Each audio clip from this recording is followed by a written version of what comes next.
oh my God, she's going to be my mom, I am the golden child, is thwarted and it's ruptured. When? How is it ruptured? When her mother asked her to loan her $20.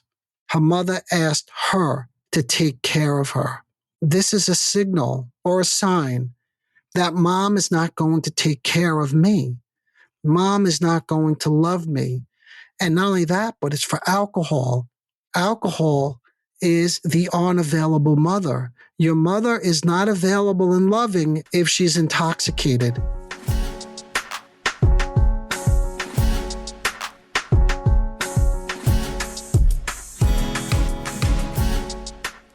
Hello, everyone. Welcome to the Narcissism Decoder, a podcast that takes a comprehensive look at the various facets of narcissism from different psychoanalytic perspectives. I'm your host, Dr. Anthony Mazzella. The title of today's episode is The Trauma Bond, a radically different perspective. In conducting a thorough review of the available social media content, it became apparent to me that a substantial body of work predominantly addresses the descriptive aspects of what is known as the trauma bond. Without delving too extensively into the well-covered terrain, I'll provide a brief overview of the trauma bond, or for those who are unfamiliar with this relationship dynamic, a brief introduction. So what is the trauma bond, or what is trauma bonding?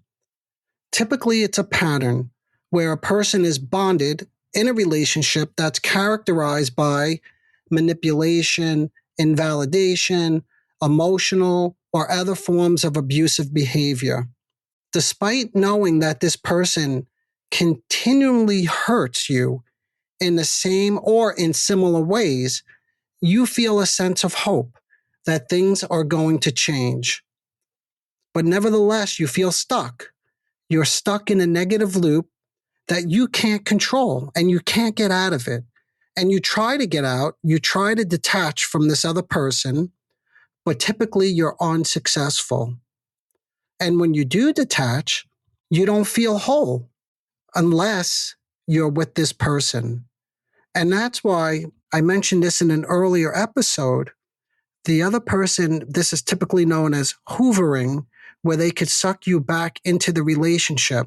But this was very interesting because typically hoovering is thought of as a narcissistic manipulation.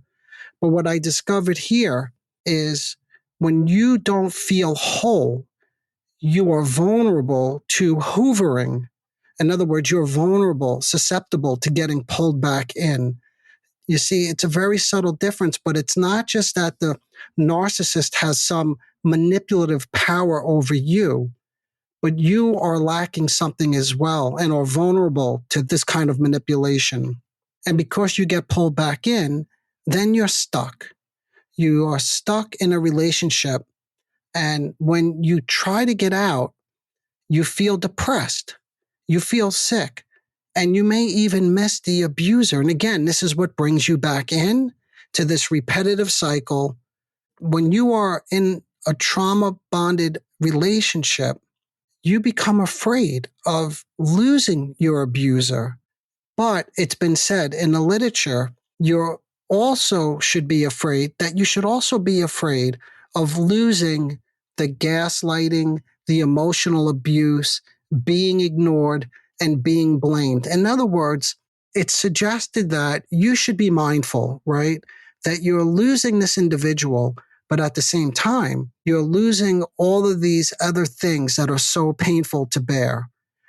Now, even though we know this, like despite having this knowledge and understanding, these individuals, they can acquire this. They listen, they do their online research. This is what I hear when they come to me, that they know this stuff cognitively and they're aware of these dynamics that I just outlined. But more often than not, they remain in or they return to abusive relationships.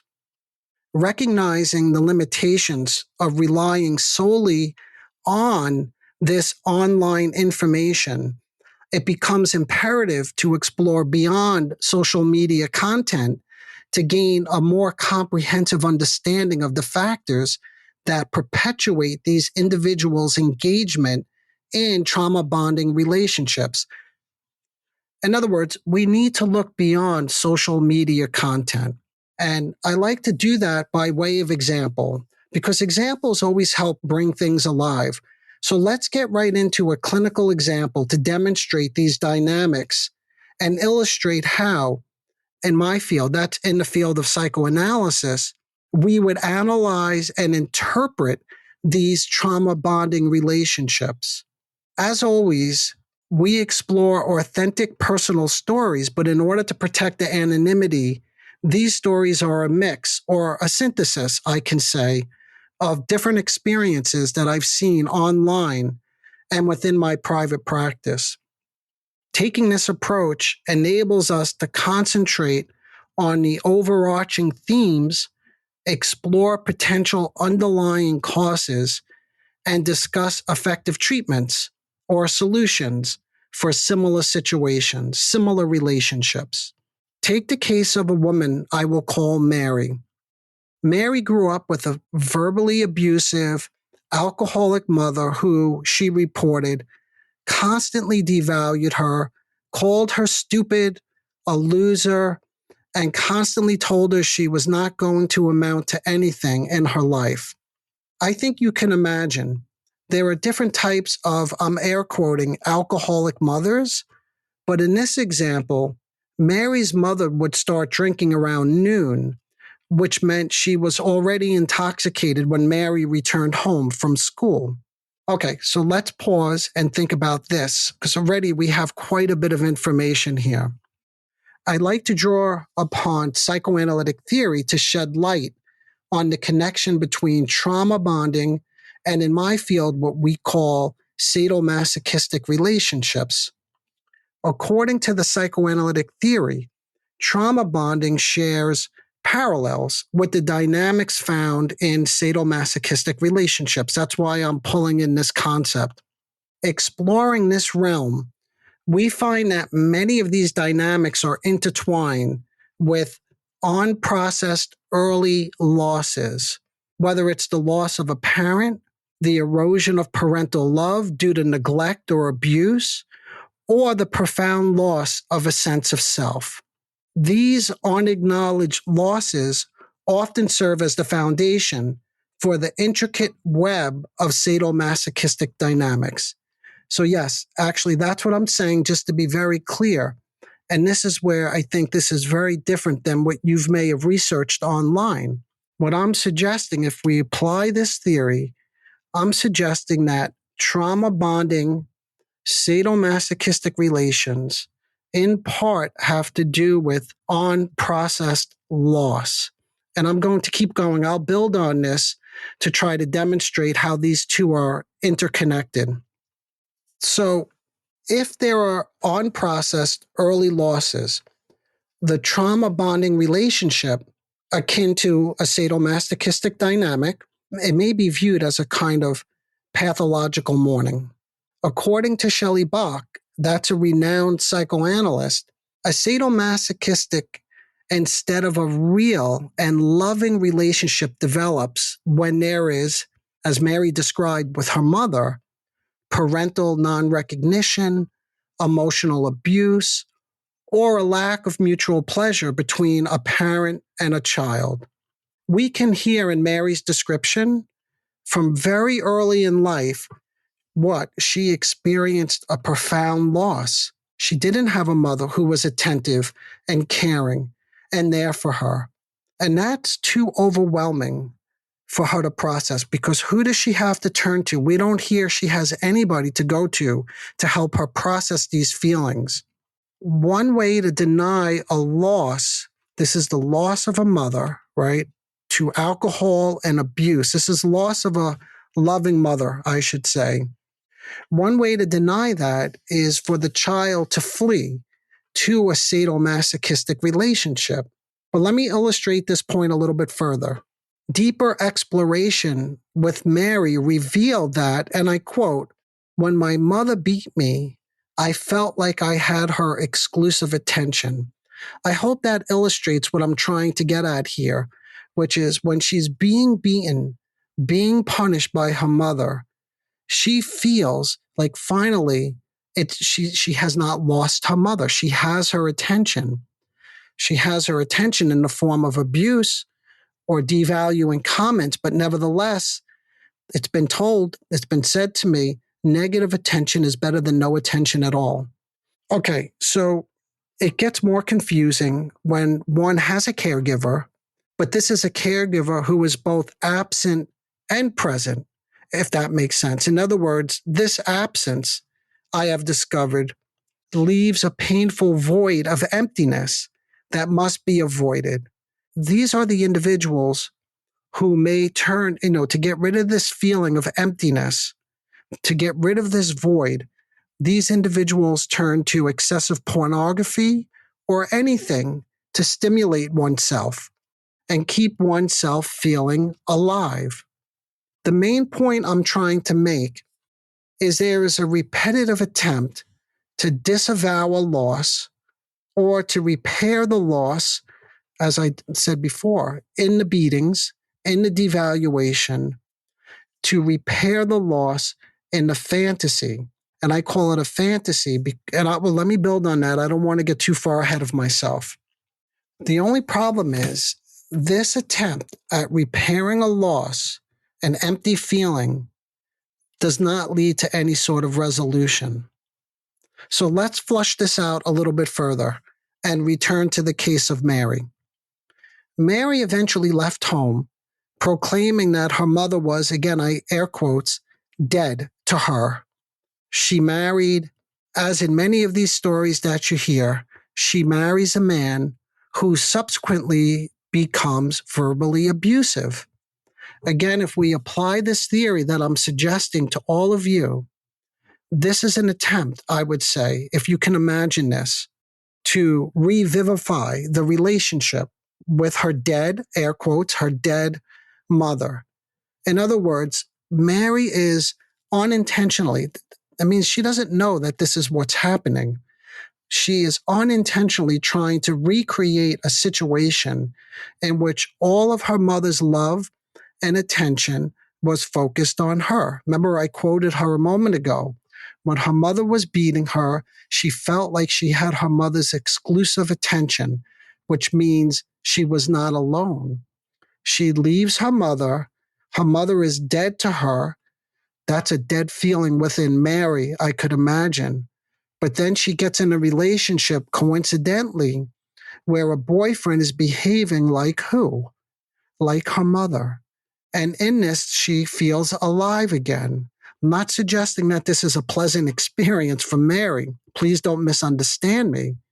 But it's much better than the alternative if you subscribe to this theory. Because what is the alternative? The alternative is this inner void of emptiness, this dead feeling. So she says, my husband is very selfish.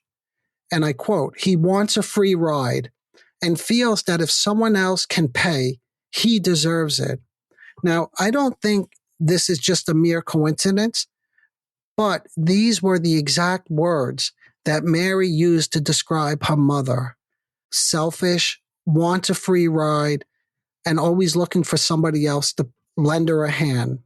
Now, Mary tells us that she was being verbally abused. She says, my husband was talking to other girls and leaving me all day, and I know he was sleeping with other women, and that would make me feel inadequate sexually. I would do anything to get his approval at any cost, she tells us. He did inappropriate sexual things to me, she says. I knew it was wrong, but I didn't do anything. I didn't do anything, she says. I was enduring this abuse. This is what is known, again, from the psychoanalytic theory as miscarried love. In other words, love is replaced by a trauma bond or a sadomasochistic relationship. It is almost as if Mary was saying, as long as I could get his approval, he can do anything to me. She's like saying to him, you can hurt me. but just don't leave me. And if he's hurting me, if he's beating me, then what? He must love me. You see, in other words, it's like when she got her mother's exclusive attention. This is the proof. In the beatings, there's the proof that he loves her. Now, just to digress for a moment and borrow something I said from an earlier episode, this was the title of a prior episode. This is what happens when a narcissist returns home. See, in that episode, I gave an example. It was a narcissistic fellow who returned home and felt that his mother was judging him. And when he was questioned about this, he said, look, in the real world, I know my mother does not think I am a pathetic loser. But in my world, that doesn't matter. In other words, this is true. He knows this in reality, but it doesn't matter because in his reality, he's convinced that she and as well as other people think that he's a pathetic loser. Now, I didn't say this in that episode, although I alluded to it as a sadomasochistic relationship. This fantasy locks him into a sadomasochistic struggle with his mother. I said fantasy. What's the fantasy? I know that she thinks I'm a pathetic loser. In other words, this is his perception of the reality. Remember, in that episode, if you didn't listen to it, you may want to go back and check it out. He accused his mother and he attacked her for thinking he was a pathetic loser. See, that's the struggle right there. He's trying to bring it alive. It's important to note because right now, reviewing the descriptive picture and analyzing it from a psychoanalytic perspective, but it's important to note that we do this because we want to think about technique or how to break this kind of relationship, this kind of pattern. See, that's always on the back of our mind. But you may have heard me say this before if you listen to prior episodes. It's so hard to break this really destructive, repetitive cycle if you don't have a theory in mind. So that's why I'm borrowing from psychoanalytic theory so that when it comes to technique or how we're going to intervene or tools that we want at our fingertips to help somebody or to help ourselves, now we will use the theory to guide the tools. And I could say much more about that in a moment. Anyway, but we could see in Mary with this relationship with this fellow and this guy that I just mentioned from the prior episode that this is what we call splitting. And I mention it, I only pull it to your attention. It's a split world. For instance, this guy lives in a fantasy world where people are judging him constantly. And he lives in a real world as well. And he says, I know this is not true. But he can't get these two worlds together. And I'm highlighting this because, again, we're always thinking about technique and how we're going to help them in ways that are much more effective that I found, or from what I hear from my own patients, than just trying to create a boundary or just leaving these people, journaling. These are all things that are suggested, which could be helpful. But when you're locked into this kind of relationship, it's life or death. They are almost impossible to get out of. But it's not to say that you can't. Of course you can. But I'm outlining what's happening sort of internally so that we have the tools when we have the tools, we can begin to fix these things, if that makes sense. Okay. So Mary and the fellow that I just mentioned, this is just again a little bit of review. Both of them are living in two worlds, right? One world is the trauma bonding. That's one world. That's the fantasy world. That's the sadomasochistic relationship. And they both live in the real world, right? So when Mary got pregnant, she tells us she moved. Remember, we left off with Mary that she left home and her mother was dead to her. She gets in this abusive relationship and now she gets pregnant. When she gets pregnant, she tells us that with her husband, they move back into the home of her mother. She thought, in her words, I'm quoting, "Oh my God, she's going to be my mom. I am the golden child.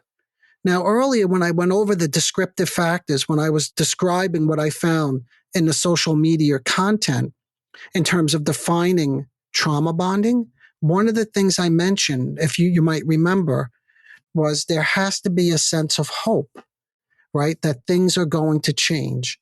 Well, here it is. My God, she's going to be my mom. I also mentioned a little bit earlier, there's a negative loop that you have no control over. You try to detach, but you're unsuccessful. Here it is again. This is another way, right? Mary leaves home and she's all alone. She finds this relationship with her mother symbolically with her husband and still can't bear to be without her mother and returns home. And finally, in the descriptive criteria, I mentioned you don't feel whole unless you are with this person.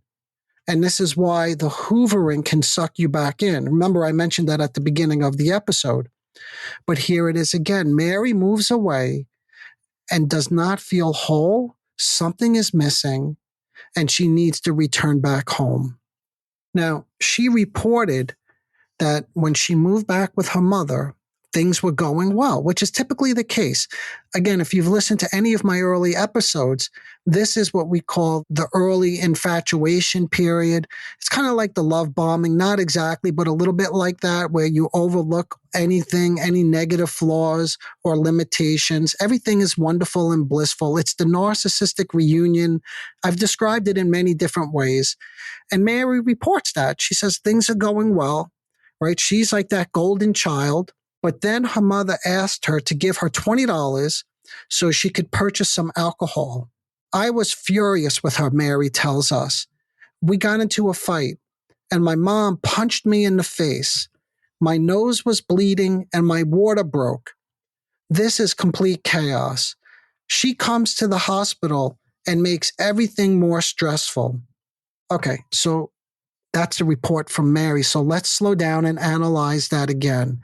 See, because it's really dangerous, I would say, and it's easy to get caught up in Mary's manifest story, because in this story, she is victimized by her mother. But if we slow down and we analyze this, we could say, all right, on the surface, because this is, by the way, where we always start with patients or people that we're talking to or anyone with whom we're trying to be helpful. We always start with appreciating the subjectively useful component of any story. Don't worry, if you've been listening to my episodes, I promise I'm not going to go over that again, okay? But this is a horrible situation for Mary. She's a victim who cannot get away. She can't break free of this mother. But at the same time, I'm asking you to keep in mind and to try to believe that this is far more complicated. If we stay rooted in Mary's story, it's going to be impossible for us to think about how to help her break this trauma bonding cycle. So let's again borrow from psychoanalytic theory. Let's analyze this situation. Early in Mary's life, we said, the attempt to love miscarries and becomes embodied in a merger fantasy. And this is very common in all omnipotent narcissistic object relations. But as I demonstrated in prior episodes, we see again that the fantasy of the magical reunion with her mother, oh my God, she's going to be my mom, I am the golden child, is thwarted. And it's ruptured. When? How is it ruptured? When her mother asked her to loan her $20. Her mother asked her to take care of her. This is a signal or a sign that mom is not going to take care of me. Mom is not going to love me. And not only that, but it's for alcohol. Alcohol is the unavailable mother. Your mother is not available and loving if she's intoxicated. And this is a reminder, you see, maybe again, not consciously in Mary's mind, but this is a reminder that I'm going to lose my mother. This is a loss. And what's the loss? The loss is to the alcohol. The loss is the fantasy that I just described. So this turns into a tormented attempt to discharge the rage that she feels over this frustration of loss and regain contact through what? The induction of a mutually addictive, miserable relationship. I was furious with her, right? She gets into a fight with her mother, and then her mother punches her in the face. All of this, from this particular perspective, is in the service of recapturing the lost object. Mary needs to recapture her lost mother. She can't live without this. It is as if in the complete chaos, her words, I'm using air quotes, complete chaos, she can say to herself, again, not consciously, but she says to herself, if you feel as bad as me, there is a togetherness. It's like we're in this together. We're both suffering. She attacks her mother attacks her back, and chaos ensues. A perfect union between them. It's very sad. This is a very sad situation. And I'm wondering, as I'm saying this, how you're hearing this, because in your mind, I hope it doesn't sound like this is too big of a stretch. In other words, typically when we think of trauma bonding, we don't always, well, from what I've heard in my literature review, we don't necessarily think of perfect reunion or a union. We don't think of the inability to experience a loss. I don't hear any of that. Anyway, the fight, the punching in the nose, the complete chaos is all in the service of maintaining an excitement that will keep both herself and her mother alive so that her mother will never again be lost to alcohol or however else her mother checked out. And if there's this excitement and she feels alive and things are thrilled, like you could picture it, adrenaline is pumping. They're in this so deeply together. They're fighting. Then her lost mother is no longer lost. Her dead mother is no longer dead. She's not in an alcoholic, intoxicated stupor. And Mary does not have to suffer the pain of loss. She doesn't have to lose her mother. See, there's no loss here. When you are trauma bonded, you are afraid of losing your abuser. That's what I said earlier, remember? That's one of the things that I mentioned that I found in the social media content. You are afraid of losing your abuser, but you are also losing the gaslighting, emotional abuse, being ignored, and being blamed. See, but I think when I saw this, I think this was an attempt to try to persuade the person. And this is part of the treatment that you see. These are sort of the strategy or the tools that are typically given. That's why we needed to borrow from psychoanalytic theory, because this is like reality testing. Of course, you're losing the emotional abuse and being ignored. But when you're in a trauma bonded, sadomasochistic relationship, any sort of reality testing disappears. See, this stuff is very reasonable, what's suggested. And Mary tells us, she says, and I'm quoting her, I never lived my life without narcissistic abuse. See, while she knows this cognitively and intellectually, over the course of her life, she continues to return to her mother. For instance, despite Mary returned to school, she got a certificate, then she got a job, she divorced her abusive husband, she says, and then my mom comes back into my life, and I need her help with the kids. And my mom convinces me that it would be easy if she could come and watch them for me. See, we're just listening to this manifest report, it's so easy to think that this mother came back in and was intrusive and took over, which is partly true, but it's not the full picture. And that's what I'm trying to give you, that this is a very complicated relationship dynamic. It's an interpersonal dynamic of something intrapsychically that's getting played out interpersonally with various figures in Mary's life. So what does she say? Her mom convinces her, and immediately you can hear the fantasy again. She says, and I quote, "That would be great. We will work together. This will be great." She repeats this over and over. Then she says, "My mother comes over to help with the kids and she never leaves." But she leaves out that she never wanted her mother to leave.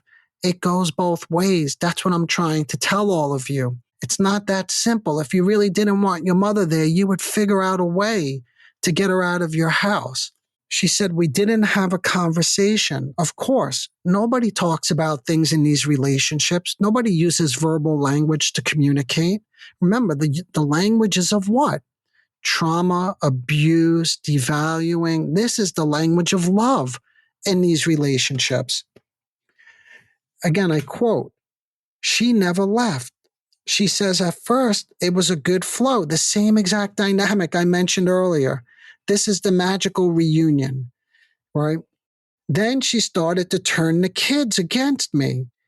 Her kids' school finds out somehow that her mother was abusing her son, and Mary tells us she destroyed everything I built for myself."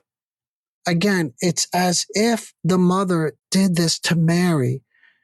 It completely leaves out all the things that I'm encouraging you to think about in terms of making this, in your mind, I hope, a much more complicated story. Now, I hope I didn't make it too complicated.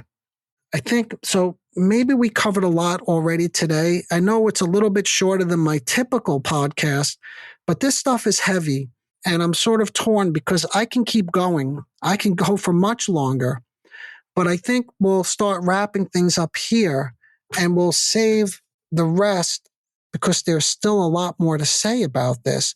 We didn't get yet to the strategies and the techniques. We still have to get into that.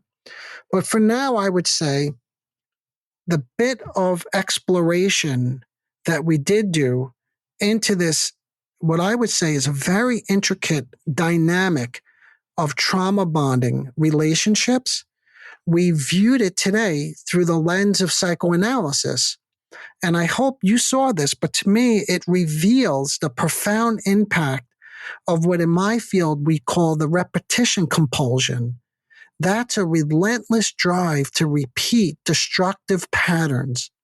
I'll say that again. It's called the repetition compulsion. I'm emphasizing this because when we start talking about technique or how to help these individuals, we need to understand that there's this relentless drive to repeat these destructive patterns. I emphasize it also because the manifest story is always, I don't want these kinds of relationships. I need to get away from them. I can't help it, but somehow I end up in them again. That's half the story. But that is what keeps these individuals trapped in this perpetual loop of stasis. Stasis means what? Nothing changes. What I'm suggesting, which is radically different from what you typically hear, is the avoidance of confronting loss. And this creates a paradox where the absence of mourning hampers the potential for personal growth. In other words, nothing lost, nothing gained. Creating a split world requires the suppression of genuine emotionality, resulting in the substitution. That's what I'm getting at. So there's no genuine emotions in these relationships. Instead, the substitution of what? The trauma bonded sadomasochistic relationship. That is the relationship. There's no genuine love. Anyway, I hope I have challenged you to think about this type of relationship as a defense against a profound sense of inner deadness rooted in what Mary told us was what? A defective early mother-child matrix. These complex interplays underscore the challenges of breaking free from trauma bonding relationships. As we transition to the next episode, our focus turns to treatment recommendations. drawing insights from online research. Again, we always look at what's out there first, at the social media content, but then I will share practical strategies derived from my own clinical experiences with these individuals, and that which I found to be helpful in terms of addressing these very complicated dynamics. Please stay tuned and be sure to listen to part 2 of this really complicated topic. And by the way, if you want to better understand that which is necessary to break free from the trauma bonding relationship, I will do that in part 2. But in the meantime, I encourage you to reach out with any questions or comments regarding these complicated processes. This topic is undeniably complex, and you may have heard me say this before. But if there's anything that I said today that caused you confusion, please feel free to send me an email. I'll respond to you directly, or I'll take it up in a future episode. Until next time, engage your mind. Disclaimer alert. The Narcissism Decoder podcast is provided for general information purposes only.